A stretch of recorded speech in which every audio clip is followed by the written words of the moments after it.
Yeah, I watched the last episode of New Amsterdam and uh, probably the most heaviest episode yet. It was a lot. Ooh, I'm still processing. It's gonna. I think the weekly thing is good for New Amsterdam. But today, we need a whole week to process this. This was. Ooh. It was a lot. Brilliantly done. Very revealing. Emotional. By far, I would say season 4. By far, their best episode yet. Ooh, ooh. Anyway, my name is Nana. Let's do some pleasantries first. If you've never been here before, this is Nana's Space. I do reviews of shows, series, movies. I'm currently reviewing New Amsterdam. This is season 4, episode 13. Let's get right into it. I will leave Sharp Point for last this time because there's a lot to unpack there. So, today we're going to talk about Iggy. Iggy and the conflict that he has within himself. I'm not sure how he feels about his marriage and whether he needs therapy himself. But that dude worked out that this guy is married and being flirtatious at work or entertaining flirtatious comments, gestures. And he rightly said, dude, I'm not a home wrecker. No, that's not going to be... I have 99 problems and home wrecking is not going to be one of them. And he was like, oh, it's fine, it's cool. I mean, poor Martin. You come home with children and Martin stays at home and look after these babies. And it's another... And then Martin will have to deal with this thing. Anyway, to each their own. As I said last time, Iggy has no problems. Iggy creates his own problems. And then we'll see where the chips fall with this. I thoroughly enjoyed the dynamic between Wilder and the brother and how we got to experience the sign language aspect of society in this show. I think more needs to be done on every show. Like, if the general population can watch shows and get subtitle and storyline, it adds depth, it adds texture, it adds awareness. I really enjoyed it. His brother, his reasoning, I got it. Perhaps not the right way around, but I really got it. He feels like he's been a burden onto the sister, but the sister feels indebted to him. So the backdrop is that she, being a deaf child, was, kind of given center stage of everything. And his brother's psychotic episodes broke out and she took the brother in to look after him, and brother feels like sister is not living her life because of him. Like, she's not married, she's not dating anyone because of him. And that dawned on him when she went out with a friend and had so much fun, and the brother faked a psychotic episode just to be admitted outside Wilder's house so that she will be on her own. So he wants to move out. So they had a really lovely conversation with a lot of sign language and subtitled really well, and the interpreter was interpreting when we needed to get that side of things. So that was really good. And the story of the day was also very heartbreaking. A family came in, mother, father, and a baby. Baby had this very high-pitched cry, and according to mom, the child before this one had a similar high-pitched cry, and a few days or weeks, months later, the child died. And the same high-pitched cry that the baby's making, and mom got really upset about it. I think the dad was driving very quickly to the hospital, if I remember correctly, and they were in an accident. And Floyd and a team tried everything to try and save this guy, but his injuries were so much that they took a lot of bits out of him, but they couldn't do all of it. So he was given a few hours to live, really. So here's a devastating woman almost losing a child, and being told you're going to lose your husband as well. And Bloom geniusly, for once, came up with this idea of genetic sequencing the old school way. So doing the genetic DNA patterning and then, pairing it with all the genetic disease known to man regarding pediatrics and seeing whether they can find a match for this baby.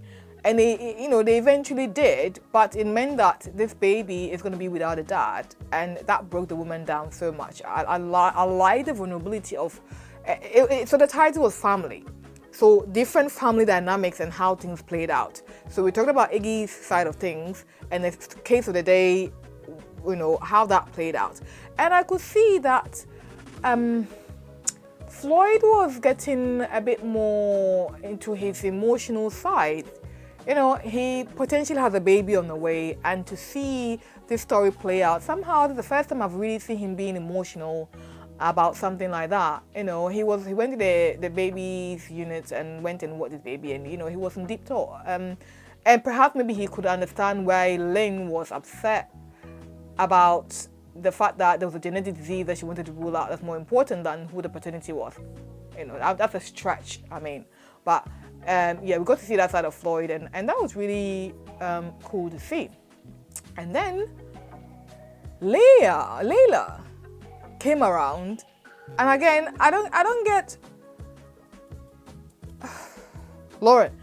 Lady said no. No is a no. You of all people should know when no is a no. She said no. Move on. Move on, really. Leave the poor sort alone, okay? Move on. There's better things to think about than this poor lady who said no to you. Just move on, okay? She has the issues, abandonment, and the need to cling on. I guess perhaps it's stopping her from doing that. But that will probably need further exploring. But and I like her hair this time. She had done some nice braiding.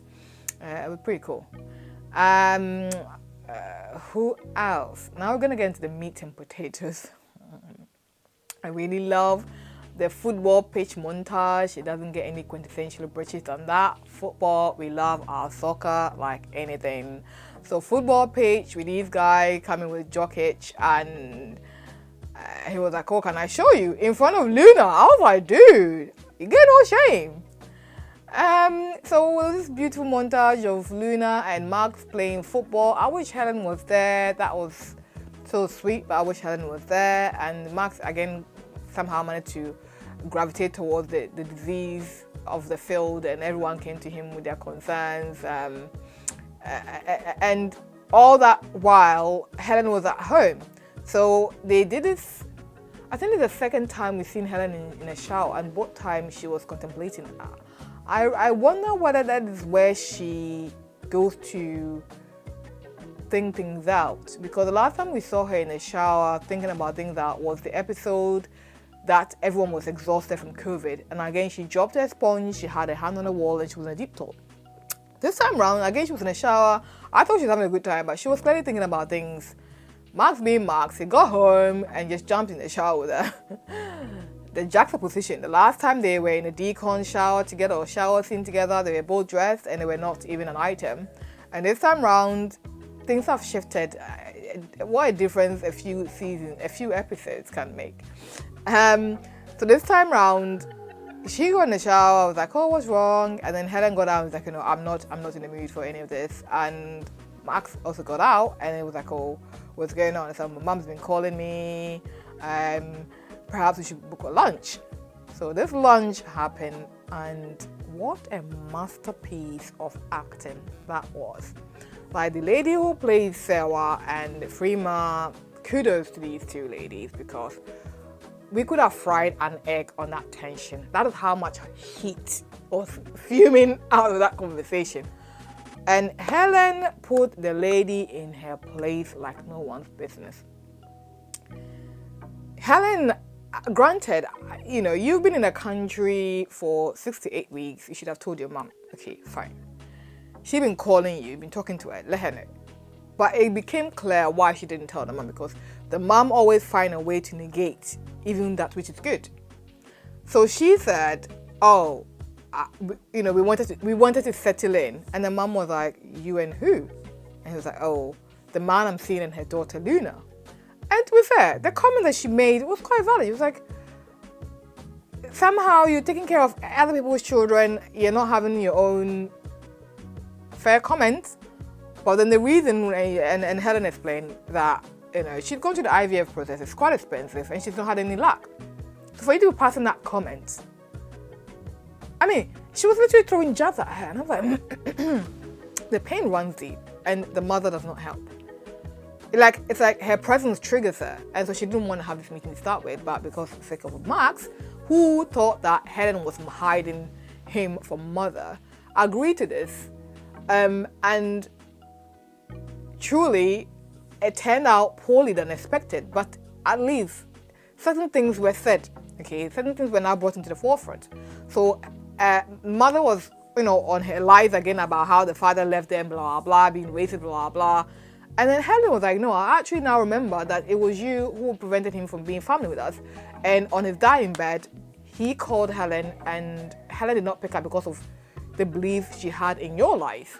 And she's missed out on an opportunity to be to have a father-daughter relationship, and perhaps that has affected her struggle with being a mother, having a man in her life, and that father-daughter relationship, come to fruition.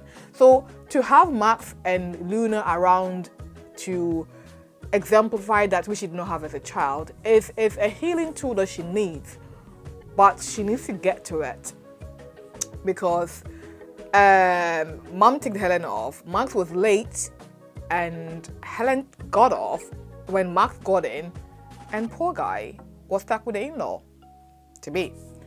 And when he came back home, told Helen that he had a chat with mom to arrange lunch. And Helen was like, oh, stay out of my family business. I was like, I thought you guys were family. So moving across the ocean, that speech, I think that's going to be made into a meme. Moving across the ocean for you meant that your problem becomes our problem. Max, please marry this lady.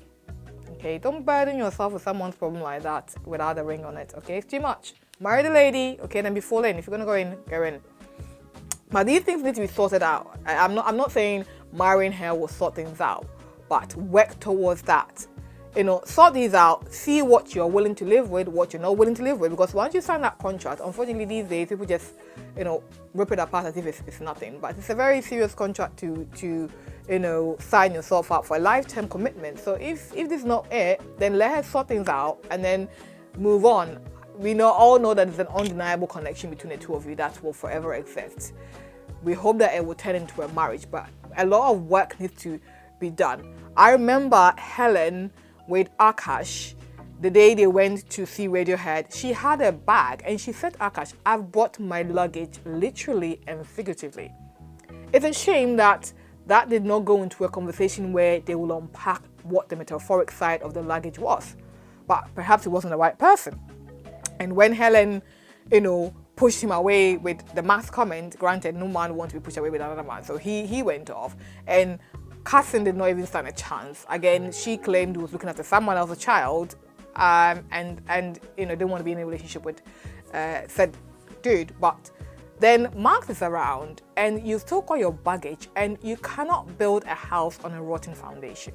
I'm sure Max has his own thing that is yet to come, but we are now on Helen's case, and let's try and get the foundation right, because whatever you put on it, if the pizza base is dodgy, don't put the most delicious caviar or truffle, whatever the most expensive thing is, it's just going to take rank. So make sure you get the foundation right. So we're here for the ride. No one said it's going to be easy. No one said it's going to be pretty. But as long as it's being done right, and I like the depth of conversation they had.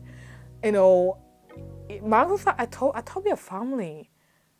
And what broke me was that she said she didn't know, she didn't even know what she wanted. And she was like, is that me or your mother? Like, that hurt. I feel that. And all the while, what was sweet is that she was wearing a shirt.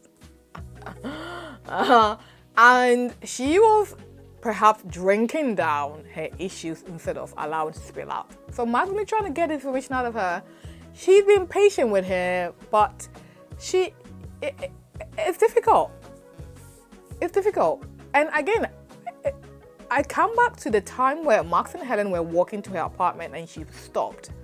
Like, so much perhaps came to mind that she wanted to bring to Max's attention. Like, dude, do you know what you get yourself into? Clearly not. And after the fact, she was like, oh, I shouldn't have let you in. But he's already in, so let him in. The gates are open, let him in. You know, Luna is not old enough to see things, but sort these out before she starts seeing things and start talking. Children can be cruel. If you've been deprived of your childhood, make sure that things are sorted out for you and Max so that Luna does not have to go through this that you went through. You can, at the very least, do that for her. And, you know, I'm hoping that things will happen naturally and you have a child of your own or go to another IVF or not, and stay with Luna. Find your happiness. Max said his joy is with you, and wherever his joy is going to be with you. Love heals. Let the healing go on. Please, Helen. I know you're hurting this episode. And on top of that, they had a call about someone's death. I speculate this is Kapoor, but they all came to New York, and it looks like Helen been crying. It looks like Max was deeply upset as well, and they didn't even walk hand in hand. Normally they're like clinging to each other, but they came in with a separate tension. But the promo pictures I see, like, they are somehow in communication, so we'll see. It'll be an interesting episode. I guess we'll have to get our tissues out for the funeral next week. But it's taken a very deep turn. I'm not sure whether we are ready, guys, but anyway, that's all my thoughts for now. Let's see where things go for next week. Thank you for commenting, sharing, liking. Let's try and get this channel to 1,000 subscribers, please. Join me on the next episode. Until then, see ya. Have a good week. Bye.